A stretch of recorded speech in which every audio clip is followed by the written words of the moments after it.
Hello, how's it going, guys? Tudo bom? Bem-vindos mais uma vez à página do Pra Inglês Ver e a série Learning 365 e a subsérie Inglês com Música. Então nós estamos no Inglês com Música do Learning 365 da página do Pra Inglês Ver. Muito bem-vindos e hoje nós vamos analisar a música Someone Like You da Adele. Você gosta dessa música? Vamos analisar então.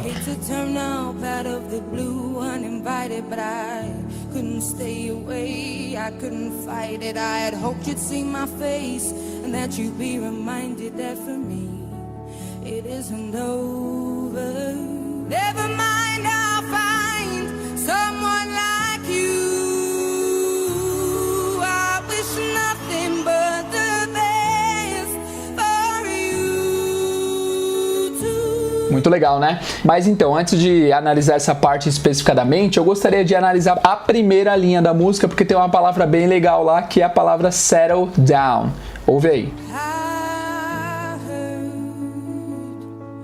that you're settled down. Settle down significa se estabelecer. E como funciona esse settle down? Por exemplo, digamos que você tem uma família que muda bastante de cidade para cidade por conta do trabalho de alguém. Quando vocês decidem ficar num lugar só, vocês settle down. Vocês se estabelecem em um lugar só. E o mesmo acontece para quem tem relacionamentos. Se você tem relacionamento com outras pessoas, mas decide ficar com uma só para sempre, você se casa ou fica sério com alguém, você settled down. I heard that you're settled down. Eu ouvi que você tá sério com alguém, que você se estabeleceu, que você casou, certo? Beleza, agora vamos para a parte que eu tinha mencionado antes. A primeira frase que a gente viu aí é I hate to turn up out of the blue uninvited. Primeiro nós temos aí a palavra hate. Hate, vocês já devem conhecer essa palavra, pode ser tanto o substantivo ódio, quanto o verbo odiar. E quem odeia hoje em dia tá bem famosa essa palavra que é hater. Vocês devem ter seu próprio hater, né? Todo mundo tem seus haters. E é isso, hater significa odiador, a pessoa que faz do ódio a sua profissão ou seu mantra, certo? Então, hater é quem odeia, hate é ódio ou odiar. Mas não se preocupe com haters, tá? Como dizia a filósofa Taylor Swift, não importa o que você faça, haters gonna hate. Turn up. Turn up é um phrasal verb que significa algumas coisas diferentes. A primeira tradução e a que a música propõe é aparecer. Quando alguém aparece na casa de alguém, ou quando alguém aparece assim, é turn up, surgir, aparecer. Por exemplo, está fazendo uma festa, você pode perguntar: Do you think many people will turn up to the party? Turn up também pode significar aumentar ou diminuir para algumas coisas. Por exemplo, rádio, música, aquecedor, ar-condicionado, turn up, turn down. Por exemplo, se estiver tocando uma música boa, você pode dizer Yeah, man, turn up the radio, that's great. Yeah, turn up, yeah. Ou se a música for ruim, você pode pedir pra turn down. O nome dela é Jennifer. Eu encontrei ela no Tinder. Turn down, man. E agora a gente vai pra frase out of the blue, mas primeiro vamos falar do out of. Primeira coisa que você tem que saber é que essa palavra aqui, of, se pronuncia assim, of, e não off, ok? Of é um som de OV, of, não é off, ok? Off é essa palavra aqui que significa desligado ou desativo, né? Uma coisa que não tá funcionando, tá off. E essa daqui é of, ok? Não essa. Essa aqui é outra coisa. Então, out of, não out of, ok? Out of significa várias coisas em inglês. Então, vamos falar de alguns usos que a gente pode fazer do out of. Primeiro, o significado literal que é fora de. Exato. Vale ressaltar que é o seguinte, a pronúncia do out of, geralmente, na maioria das vezes, vai ser bem reduzida quando eles estiverem falando natural. Então, ao invés de out of, na maioria das vezes, você pode ouvir um out of, out of, out of. Por exemplo, eu tô fora daqui, I'm out of here. I'm out of here. I'm out of here. Ó, tem esse exemplo do Ed Sheeran. I'm out of touch, I'm out of love. I'm out of touch, I'm out of love. I'm out of touch, vira I'm out of touch, I'm out of love. Então você vê, essas coisas pequenas que fazem a gente, no começo do aprendizado, não entender o idioma, porque tem tanta contração pequenininha assim, que quando você parar pra ver, muita coisa importante é contraída. E todo mundo me pergunta, e como resolver isso? Por que eu não entendo quando as pessoas falam em inglês um pouco mais rápido, em velocidade normal? É justamente por causa dessas contraçõezinhas aí, que faz às vezes você não reconhecer palavras que você já conhece, né? Então não é out of, é out of. E não é out of o tempo todo, às vezes soa como outer. Então nós já vimos que out of pode significar fora, literalmente, certo? Também pode significar a origem de algum material que a coisa é feita. Como assim? Não entendi. Por exemplo, se eu quero falar que essa mesa é feita de madeira, eu posso falar This table is made out of wood. Out of wood. é feita da madeira. É como se fosse a origem da coisa é feito tirando da madeira. Então é out of wood. Tem uma frase também bem famosa que a gente ouve o tempo todo em inglês que é out of my mind. Out of my mind. Pode significar tanto fora da minha mente, fora da minha cabeça, ou fora de si, um pouco louco. I'm out of my mind significa eu tô ficando louco. I'm out of my mind. E também tem um outro sentido que é quando você tá sem estoque de alguma coisa, quando alguma coisa acabou. Então digamos que você ligou pro seu pai falando: pai, acabou o leite, traz um pouco por favor. Se você for falar isso em inglês, não é the milk is over. Você tem que falar we're out of milk.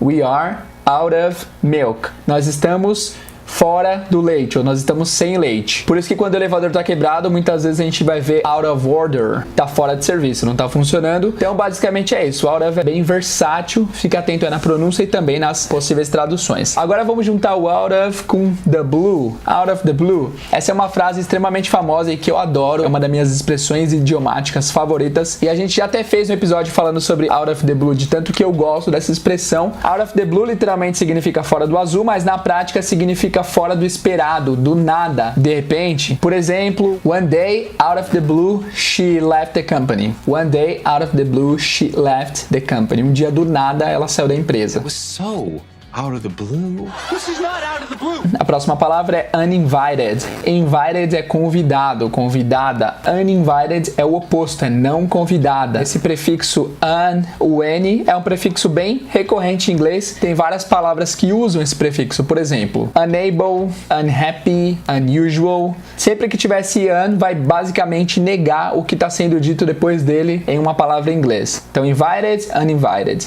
Able, unable. But I couldn't stay away. But I. Olha como que isso soa legal. But I significa mais eu, né? Fica atento em meio de frase que às vezes esse but I pode soar como uma palavra. But I, uma palavra só, mas são duas. But I. Outra coisa que acontece no inglês é o seguinte. Em português a gente usa muito o pra pensar. Você lembra o nome daquela música do... Então a gente tá pensando usando o né? Isso é muito comum em português. Mas em inglês eles usam o what's the name of that? Se você quiser soar mais fluente, se você quiser soar mais natural, com menos sotaque, você pode usar esse ao invés do É bem legal porque geralmente esse but e esse muitas vezes eles vêm juntos em frases, porque a pessoa fala mas e pensa. Então fica tipo um but you know, I wanted to go to the party, but I was out of money, man. Tem até uma piada muito legal no How I Met Your Mother que toda vez que a repórter falava esse but pra pensar, eles tinham que tomar um shot. Olha aí que legal. That's great. But Nice. this É realmente bem engraçado. Aliás, pessoal, assistam How I Met Your Mother, muito legal. E é isso, but isso acontece o tempo todo. Nesse caso foi but I couldn't stay away. Stay away significa literalmente ficar distante. E tem esse significado mesmo. I couldn't stay away. Eu não consegui ficar longe. Eu tive que ver com meus próprios olhos. Então, I couldn't stay away. I couldn't fight it. Fight it. Lutar contra isso, né? Fight it. I couldn't fight it. Eu não consegui me conter, eu não consegui lutar contra. Certo? I had hoped to see my face. Eu tinha esperado que você veria meu rosto. Só que em português é melhor a gente traduzir como eu esperava, né? Eu esperava que você visse o meu rosto. Esse you'd significa you would see my face. Esse would é uma palavra bem especial em inglês e ele não tem tradução. A função do would é mudar o verbo que vem depois dele para um tempo hipotético. O tempo hipotético é um tempo que não quer dizer que vai acontecer. É um tempo aqui no campo do imaginário. A gente só tá conjurando, não é certeza, certo? Por exemplo, I have a car. Eu tenho um carro. Se eu colocar would antes do have, I would have a car if I had money.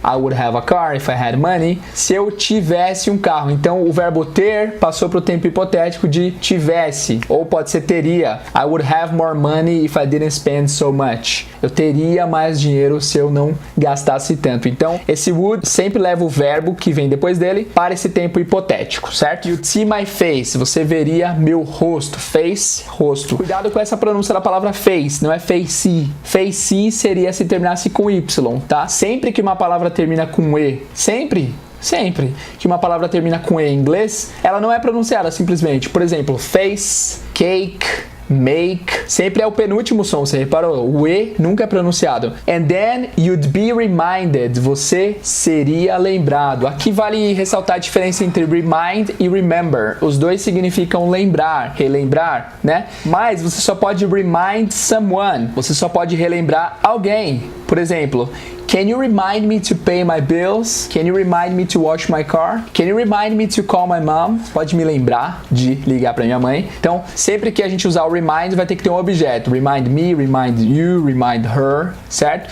E remember é quando você lembra por conta própria. Por exemplo, yesterday I remembered that I had to buy some milk. I don't remember your name, sorry. Remember, lembrar ou recordar, só que eu próprio, não precisa ninguém fazendo isso. Então, quando você vai falar que alguma coisa te lembra de algo, você não vai falar, that remembers me, that reminds me, ok? You'd be reminded that for me it isn't over. Aqui é engraçado e é interessante, é outra situação em que a junção de palavras faz surgir uma nova pronúncia de alguma coisa. It isn't over, it isn't over.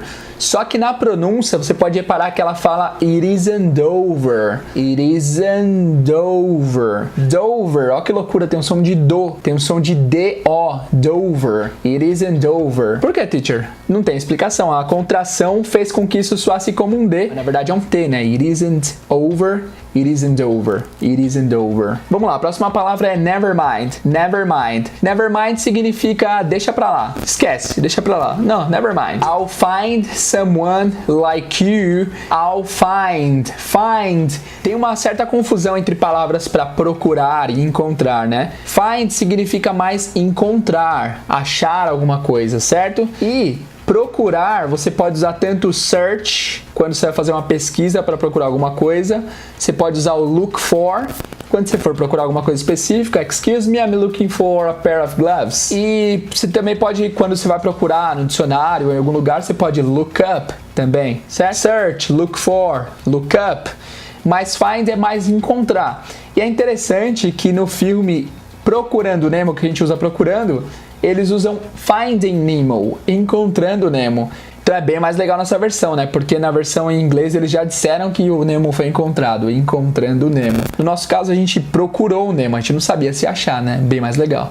I'll find someone like you. Então like pode ser um verbo, que é o verbo gostar, vocês sabem disso, por exemplo. I like watching Netflix. Pode ser uma conjunção, pode significar como para você comparar coisas, né? Por exemplo, there's nothing like home. Não há nada como nossa casa, né? Então não há comparação. Você pode usar então como de comparar ou o verbo like de gostar. Então, I'll find someone like you. I wish nothing but the best for you. Última frase. I wish é eu desejo. Às vezes em inglês o negativo vem depois, que é esse caso, né? Depende se você tá lendo e você fala eu desejo, ela quer alguma coisa. Nothing, não desejo nada. Aí mudou a intenção da frase, né? I wish nothing but the best for you. But, você sabe o que significa mas, porém. Só que nesse caso, but significa além.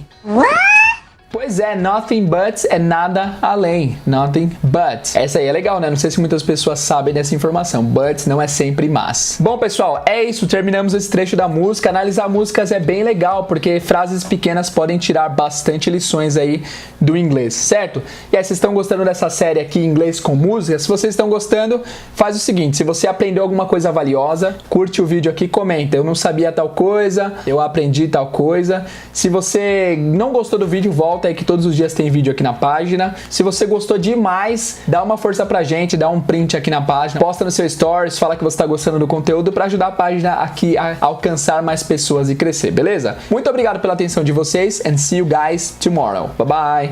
I hate to turn up out of the blue uninvited, but I couldn't stay away, I couldn't fight it. I had hoped you'd see my face and that you'd be reminded that for me it isn't over.